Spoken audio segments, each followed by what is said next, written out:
For over 10 years, I've been super lucky to have been an owner of a Lamborghini, love the brand through and through, but things have changed. As with all cars, they've reached their pinnacle almost, and they're slowly on the decline with sort of like regulations and box ticking and that sort of stuff. Mark McCann didn't just own a Lamborghini Aventador SV.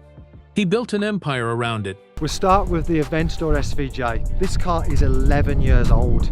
So before that was the Murcielago, and when this came out back then in 2011, this car was absolutely state of the art. Millions of subscribers, a channel identity, brand that people recognized the moment that white V12 came into frame. The car wasn't content. It was the foundation everything else was built on. And then it started falling apart. Not in one dramatic moment. Slowly. Mechanic visits that turned into months. Costs that stopped feeling like adventure and started feeling like pressure. Car that was consuming more than it was giving back. Mark documented all of it, publicly, in front of millions of people. And what he revealed about owning a $500,000 hypercar is something the highlight reels will never show you. The car that carried a channel. To understand what the Aventador SV meant to Mark McCann, you have to understand what the car is. Not just as a machine, but as a statement. The Aventador SV, or Superveloce, is not a regular Lamborghini. That sentence sounds strange because no Lamborghini is regular. But even within that world, the SV occupies a different category. More power than the standard Aventador. Lighter. More aggressive aerodynamics. A soundtrack from that naturally aspirated V12 that automotive journalists have run out of adjectives to describe. Production numbers were limited. The price was severe, and the waiting list, at the height of its run, meant that having one wasn't just about money, it was about access, timing, and knowing the right people. Mark got one, and it was white, brilliantly, almost aggressively white, against the Utah backdrop of red rock canyons and mountain highways that became the visual identity of his channel. Here is what that car did for the Stradman. We're on the Festival de Toro rally. We got 57 Lamborghinis. It is like 1,000 degrees here in the city. We got the pink roadster we shipped all the way from Salt Lake City. It gave him a visual anchor. YouTube, especially automotive YouTube, runs on aspiration. The viewer watching from a sedan in a suburban driveway doesn't just want information. They want to feel something. They want to be transported. And that Aventador, roaring through the desert landscape with Mark behind the wheel, transported people. Every single video. It built his subscriber count. It defined his aesthetic. When people thought of the Stradman, they thought of that car. Not as a prop, as a partner. There's a difference, and his audience felt it. The genuine excitement in his commentary when he drove it was not manufactured for the camera. Anyone who has watched his early Aventador content knows the difference between a guy performing enthusiasm and a guy who is actually lit up by what he's driving. The car made financial sense at the time, in the way that major YouTuber investments make sense. It was a content engine. Every service trip was a video. Every drive was content. Every modification was a story. The Aventador wasn't just depreciating in a garage. It was working, and for a while it was working beautifully. Mark's channel grew. The Aventador featured constantly. Trips, events, collaborations. The car was in the middle of all of it. He became, within the automotive YouTube community, synonymous with Lamborghini ownership in a way that very few creators had managed. He wasn't just a guy who had a Lambo. He was the guy. The one who showed you what it actually looked like to own one, week after week, without the filter of a manufacturer promotional video. The audience trusted him because of it, and he earned that trust by being present, in the car, with the car, honest about the car, which made what came next hit so much harder, because the same transparency that built his audience meant that when things started going wrong, he couldn't hide it, and he didn't try to. When ownership turns into maintenance. Nobody buys a $500,000 Italian supercar expecting trouble. Yes, it's a supercar. Yes, it's probably impractical, but hopefully I'm going to show you that we can use it for a variety of different things. That's not how it works psychologically. You know, intellectually, that exotic cars require exotic maintenance. You've read the articles, you've heard the warnings, but when you are sitting in that cockpit, with that V12 behind you and the whole world seemingly opening up in front of the hood, the warnings feel abstract, distant, like problems that happen to other people. Then the first warning light comes on. According to viewers who followed Mark's channel closely through this era, the initial signs of mechanical trouble weren't catastrophic. They were the kind of nagging, persistent issues that any complex high-performance car can develop. Things that needed attention, required dealer visits, required diagnostics.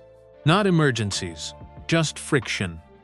But with a car like the Aventador SV, friction has a price attached to it that doesn't resemble anything in the normal automotive world. You don't drop this car at your local garage. There is no quick turnaround. The service infrastructure for a Lamborghini, particularly outside of a major metropolitan center, is limited, specialized, and slow. Mark is based in Utah, which is beautiful country for driving a Lamborghini. It is not, however, a hotbed of Lamborghini dealership options. Getting the car serviced meant logistics, time, travel, and the clock on all of that was running while the car sat unavailable. Not on the road, not in content, not earning its keep. That's the part viewers started noticing. The Aventador was disappearing from videos more often. There were references to it being in for service, comments that something needed to be looked at, the kind of conversational asides that, in isolation, seem like minor updates, but in retrospect, were the early signs of a longer, more painful story. The engine and transmission concerns that became public were not simple fixes. The Aventador platform, for all its brilliance as a performance machine, is notoriously demanding when it comes to mechanical servicing. The complexity of the drivetrain, the specialized components, the labor involved, all of it adds up in ways that casual fans of the car brand would find genuinely shocking. And here's the thing about dealer service experiences with exotic cars. They are not all equal. The quality of the relationship between an exotic car owner and their dealer can make an enormous difference in how smoothly or how roughly these situations get resolved. Sources in the Lamborghini ownership community have long noted that the experience varies dramatically depending on location, relationship history, and the specific issues involved. Mark's experience, based on what he discussed publicly, was not smooth. The frustration was visible. Not performed frustration for engagement, the real kind. The kind that surfaces in the pauses of a sentence, or in the way someone describes a phone call that didn't go the way they hoped. His audience picked up on it, because his audience had been watching him long enough to know the difference. And if you thought the service issues were the worst of it, you weren't paying attention, because we haven't even talked about the money yet. The cost of a signature machine. Let's be clear about something. Mark McCann is not a person who complains about spending money on cars. That is not who the Stradman is. If anything, the character of his channel has always been someone who leans into the expense, who treats the cost of exotic car ownership as part of the adventure rather than a reason to complain. Supercar dealerships can be unfair and even corrupt. Today, I'm going to beat the system. He built an audience by making the high cost of this lifestyle feel exciting rather than alarming. So when the tone around the Aventador started shifting, when the cost conversations became less adventure and more burden, that was a signal worth paying attention to. The financial reality of owning a V12 Lamborghini in the United States is something that most content in this space genuinely undersells. Not because creators are dishonest, but because the full picture honestly presented, is genuinely difficult to make entertaining. Routine maintenance on a car like the Aventador, oil changes, inspections, fluid services, runs into figures that would cover several months of car payments on a normal vehicle. And that's when everything is going well. When things are not going well, the economics shift completely. Major service events on the Aventador platform involve labor hours that accumulate fast, parts that are not stocked at local dealerships, and must be sourced from further afield. Shipping times, diagnostic processes that themselves require specialist knowledge and equipment, and through all of that, the car is not generating content, not on the road, not doing what Mark needed it to do. There's a concept in business called opportunity cost, the value of what you're not doing while you're dealing with something else. For a YouTuber at Mark's level, a car that is perpetually in for service is not just costing money in repair bills. It is costing him content, and content is the product. Content is the revenue. When your signature car is sitting in a dealership service bay instead of on a canyon road at golden hour, that has a real financial consequence that doesn't appear on any repair invoice. Pressure behind the scenes, as Mark himself has hinted in past uploads, was real. He was not operating in a vacuum. He had a channel to run, an audience with expectations, and a car that was consuming both money and attention in quantities that were becoming unsustainable. Now, here is where it gets genuinely complicated, because you can't just walk away from a car like this. Not easily, not quickly. The Aventador SV market, while strong for the right buyer, is not a liquid market. You can't sell a $500,000 exotic the way you sell a used pickup truck, and selling it would mean more than just a financial transaction. It would mean publicly stepping away from the car that had defined his channel. That is not a small thing. That is an identity question, and Mark was starting to have to face it. When the dream started to feel real. If you have followed the Stradman for any length of time, you know that Mark is not someone who hides what he's going through. That transparency is part of what makes him watchable. He doesn't construct a perfect, curated version of the hypercar lifestyle and invite you to admire it from a distance. He brings you inside, the good and the bad. And the bad, with the Aventador, eventually became too significant to frame as just another adventure. According to viewers who tracked the saga closely, there came a point where Mark's commentary around the car shifted from frustrated but optimistic to something heavier. The enthusiasm that had always been his signature, that genuine, audible excitement when the V12 fired up, started carrying weight. The weight of someone who loves something that is causing them serious problems. He considered selling. That much became clear from his own public commentary on the situation. And for anyone who understood what that car meant to his brand, that admission hit differently than a normal. Maybe it's time for a change moment. This wasn't about chasing the next thing. This was about a car that had given him so much, and was now taking more than it was giving back. I mean, you know, again, carbon fiber is in Lamborghini's DNA, so this is part of the design language. This thing here, £350,000, yeah. The emotional toll of this period is worth sitting with for a moment, because it's easy to watch from the outside and reduce it to a rich guy having trouble with an expensive toy. That's the lazy read. The real story is more human than that. Mark had built something significant with that car. Years of content, a community, a brand identity that extended beyond any single video, and the Aventador had been at the center of it. Not just as a visual prop, but as a genuine expression of what he was about. Letting go of it, or even publicly struggling with it, meant a kind of vulnerability that most creators in this space never allow themselves. He allowed it, and his audience responded, not with mockery, but with recognition. Because the people watching had their own version of this story. A business that didn't go the way they planned, project that consumed everything and gave back less than promised. A dream that turned complicated in ways nobody warned them about. The rebuild phase. The period where Mark worked through what to do with the car and how to move forward became its own kind of content, not the dramatic, high-energy content the channel was built on. Something quieter, more considered, and in some ways, more honest about the reality of the lifestyle he'd been documenting for years.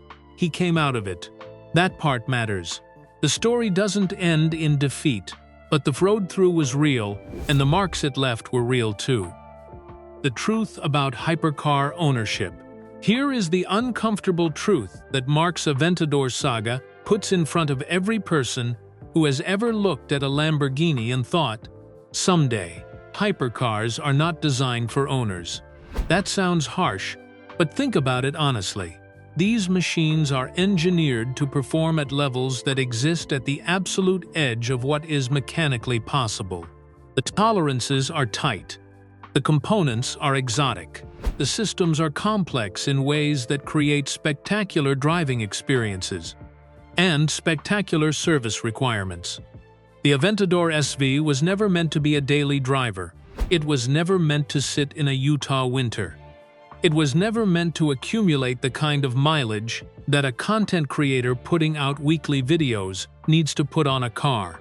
It was designed for track days in Italy, for Sunday morning canyon runs, for the kind of occasional pampered use that the original buyer profile, wealthy, with multiple vehicles, with a staff to manage the logistics, could provide. When the ownership experience diverges from that intended profile, the cracks appear. And they are expensive cracks. The broader pattern is worth understanding. Across the supercar and hypercar ownership community, the stories that don't make it into the glossy content are remarkably consistent. Unexpected mechanical complexity, service timelines that stretch far beyond what was quoted, costs that outpace even generous estimates, and underneath all of that, the psychological weight of owning something that the world tells you should be making you happy, while it is quietly making your life harder. Mark's situation was not unusual. What was unusual was that he documented it publicly, in real time, with the kind of honesty that this space almost never gets. Most exotic car owners, when things go sideways, quietly resolve the situation, sell the car, and never discuss it again. The ego investment in the car makes transparency difficult. Admitting struggle with a $500,000 purchase is not easy for anyone. Mark did it anyway, and in doing so, he gave his audience something more valuable than another walk-around video. He gave them a reality check. So this is the grid of the Gumball 3000. This is day one, really excited. It's like some sort of surreal dream. Can't wait to get down here with everybody like chanting. A behind-the-scenes look at what the dream actually costs. Not just in money, but in time, stress, and the particular exhaustion of loving something that is making your life difficult. What does this mean for anyone watching who has the Lamborghini dream? Honestly, it doesn't have to mean don't do it. The car is genuinely extraordinary. The experience of driving it is as close to irrational as road-legal vehicles get. If that's what you're chasing, nothing else quite delivers it.